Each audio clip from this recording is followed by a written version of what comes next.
Hey guys, it is JDM Sly. This is the first video on the channel, and this is a very big deal I want to talk about with you guys. Since me being a new YouTuber, knew everything is going down, I wanted to start about talking some new subjects, some new things that are going on in the gaming world, the car world right now. And the main thing we are looking at is Need for Speed 2015. Now, the main thing I want to go over with you guys is customization, and how do you think that will go down? Because there's lots of ways this can go down. I don't know whether it can be many ways, because Most Wanted was a different way, Pro Street was a different way, Underground 2 was obviously a way different way. There's multiple ways that Need for Speed has implemented customization, but I want to know what you guys think is going to be how are they going to do it? So I'm going to put up on the screen some photos, and I'll tell you how Need for Speed has done upgrading in the past. And we start off with Underground, and Underground was an awesome game, all about street racing in the night, doing illegal stuff. But the main part about Underground, which made it a very popular game, was the fact that everything was customizable. Every single thing was customizable. Headlights, taillights, bumpers, spoilers, everything. At the time, you could rice it out all you want, and it was cool. There was style points for as many body kits, spinners, everything you could do to put on it. And then we move on to Underground 2, and there should be a photo of it. That game brought so many upgrading potential. It's so much upgrading potential. It is insane what you could do. They added neons in the engine bay, colorful. It's unreasonable how much upgrading there is in Underground 2. It's unbelievable. But if we move on to Carbon, which I think was our next, it was either Most Wanted or Carbon. We'll just go with Carbon right now.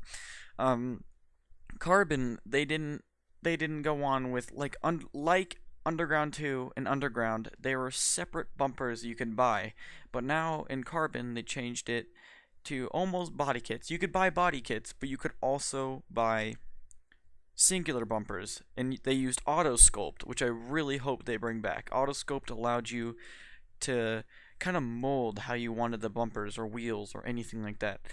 But what I really hope they don't do is they make the mistake they did in Most Wanted. Most Wanted was a great game overall. Police chases, everything like that was great game. But they slowed down, or they lowered down the customization aspect, which was the really important thing that Most Wanted or Underground had.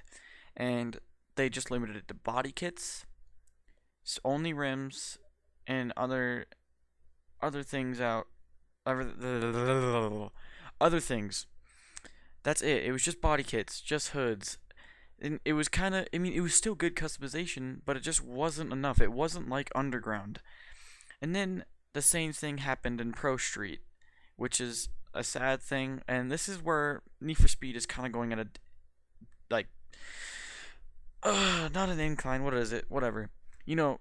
Okay, Need for Speed is going downhill at this point, and they really need to fix this. They are trying to fix this with Pro Street. Pro Street, they had a great idea of having a separate car for each class, not an all-around performer, which is a great idea, which makes completely perfect sense. But the problem is there were still only body kits, but one thing they allowed you to do was put different wheels on the back and different wheels on the front and do the colors the same way, which was something new that they added and something that everyone liked. But being that there still wasn't a lot of upgrading, the bumpers looked exactly the same on all the cars, on all the first stages. It was a bit overused.